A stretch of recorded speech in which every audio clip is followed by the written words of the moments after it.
Hello, আসসালামু আলাইকুম। Welcome to explore with Ethan. প্রথম দুই পর্বে আমরা দেখেছি কিভাবে এক জনমানবহীন তপ্ত মরুভূমি অলৌকিক জমজম আর কাবার ওসিলাই হয়ে উঠেছিল আরবের কেন্দ্রবিন্দু, আর কিভাবে মুহাম্মদ সাল্লাল্লাহু আলাইহি ওয়াসাল্লামের হাত ধরে মক্কার ৩৬০টি মূর্তি ভেঙে গুড়িয়ে দিয়ে পুরো আরব উপদ্বীপে প্রতিষ্ঠিত হয়েছিল একত্ববাদ। চলুন শুরু করি ৩ নাম্বার পর্ব। ৬৩২ খ্রিস্টাব্দ। মহানবী সাল্লাল্লাহু আলাইহি ওয়াসাল্লামের ওফাতের পর পুরো আরব বিশ্ব এক চরম সংকটে পড়ল। কিন্তু সেই সংকটকে পেছনে ফেলে আরবের এই যাযাবর মানুষেরাই পরবর্তী কয়েক দশকে যা করে দেখিয়েছিলেন তা মানব ইতিহাসে সবচেয়ে বড় অলৌকিক ঘটনা। রোমান সাম্রাজ্য থেকে পারস্য সাম্রাজ্য, পৃথিবীর পরাশক্তিগুলো তাসের ঘরের মতো ভেঙে পড়ল আরবের এই ঘোড়সওয়ারদের সামনে। কিভাবে মক্কা মদিনা থেকে পরিচালিত খিলাফত শাসন করল অর্ধেক পৃথিবী, আর কিভাবে শত বছরের পর আরবের নিয়ন্ত্রণ চলে গেল তুর্কি অটোম্যানদের হাতে। চলুন খিলাফতের সেই সোনালী যুগ ঘুরে আসা যাক। রসুল সাল্লাল্লাহু আলাইহি ওয়াসাল্লামের বিদায়ের পর ইসলামের দায়িত্ব নিলেন তার 4 যোগ্য উত্তরসূরি, যাদের আমরা খোলাফায়ে রাশিদিন হিসেবে জানি।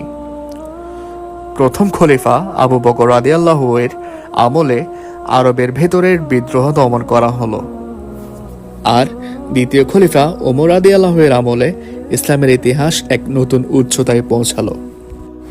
জাস্ট ইমাজিন, একদিকে 1000 বছরের প্রাচীন পারস্য বা পার্সিয়ান সাম্রাজ্য, অন্যদিকে পরাক্রমশালী বাইজেন্টাইন বা রোমান সাম্রাজ্য। এই দুই পরাশক্তির মাঝখানে আরবের এই সাধারণ বেদুইনরা সামরিক কৌশলে এমন এক বিপ্লব ঘটালো, মাত্র 10 বছরের মধ্যে সিরিয়া, মিশর, ইরাক এবং পুরো পারস্য খিলাফতের অধীনে চলে এলো। মদিনা তখন আর কোনো ছোট শহর নয়, এটি তখন বিশ্বের অন্যতম বৃহৎ ও শক্তিশালী সাম্রাজ্যের প্রশাসনিক রাজধানী। এরপর খলিফা উসমান রাদিয়াল্লাহু এবং খলিফা আলী রাদিয়াল্লাহু এর আমলে সাম্রাজ্য আরও বিস্তৃত হলো। কিন্তু শাসন ব্যবস্থা মদিনা থেকে পরিচালিত হলেও আরবের এই 4 খলিফা নিজেদের জন্য অন্য কোনো বিলাসবহুল প্রাসাদ তৈরি করেননি। তারা মাটির ঘরে বসে খেজুর পাতায় চাটাইয়ে শুয়ে শাসন করেছিলেন অর্ধেক পৃথিবী। খোলাফায়ে রাশিদিনের পর আরবের রাজনীতিতে এক বিরাট পরিবর্তন আসে। খিলাফত রূপান্তরিত হয় রাজতন্ত্রে। দামেস্ককে রাজধানী করে গড়ে ওঠে উমাইয়া খিলাফত।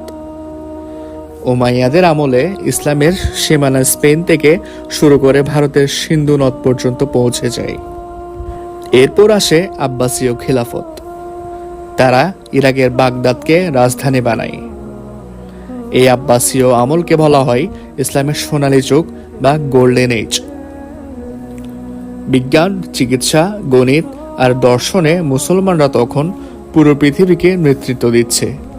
কিন্তু এখানে একটা অদ্ভুত বিষয় খেয়াল করেছেন, খিলাফতের সীমানা যতই বাড়ছিল আরবের মক্কা এবং মদিনার রাজনৈতিক গুরুত্ব ততই কম ছিল। রাজধানী দামেস্ক বা বাগদাদে চলে যাওয়ায় মক্কা ও মদিনা হয়ে পড়েছিল মূলত ধর্মীয় এবং আধ্যাত্মিক কেন্দ্র। আরবের রুক্ষ মরুভূমিতে নতুন কোনো বড় শহর গড়ে ওঠেনি। ফলে আরব উপদ্বীপের সাধারণ মানুষের জীবনযাত্রা শত শত বছর ধরে সে প্রাচীন যাযাবর বা বেদুইন জীবনের মতোই রয়ে গেল। কিন্তু মক্কা মদিনার পবিত্রতা আর হজের কারণে পুরো পৃথিবীর মুসলিম শাসকদের নজর সবসময় এই ভূমির উপরেই ছিল। 1517 খ্রিস্টাব্দ। আরবের ইতিহাসে যোগ হলো এক নতুন অধ্যায়। মিশরের মামলুকদের হারিয়ে মক্কা ও মদিনার নিয়ন্ত্রণ চলে গেল তুরস্কের উসমানীয় বা অটোমান সাম্রাজ্যের হাতে। তুর্কি সুলতানরা নিজেদের ঘোষণা করলেন খাদেমুল হারামাইন আর শারিফাইন বা 2 পবিত্র মসজিদের সেবক। অটোমানরা মক্কা ও মদিনাকে অসম্ভব ভালোবাসত। তারা কাবার চারপাশে চমৎকার সব তুর্কি স্থাপত্যের খিলান তৈরি করে, যা আজও কাবার অনেক অংশে দেখা যায়। এমনকি মদিনার মসজিদে নববীর সেই বিখ্যাত সবুজ গম্বুজ বা গ্রিন ডোম, সেটিও অটোমান সুলতান মাহমুদ দ্বিতীয় এর আমলেই তৈরি করা হয়েছিল। 19 শতকের শুরুতে তারা দামেস্ক থেকে মদিনা পর্যন্ত হিজাজ রেলওয়ে তৈরি করে, যাতে হাজিরা খুব সহজে এবং নিরাপদে হজে আসতে পারেন। কিন্তু অটোমানদের এই বিশাল সাম্রাজ্য কি আজীবন টিকে ছিল? না। প্রথম বিশ্বযুদ্ধের ঝড় যখন পুরো পৃথিবীকে কাঁপিয়ে দিল, তখন আরবের তপ্ত বালু ফুঁসে উঠল এক নতুন বিদ্রোহে।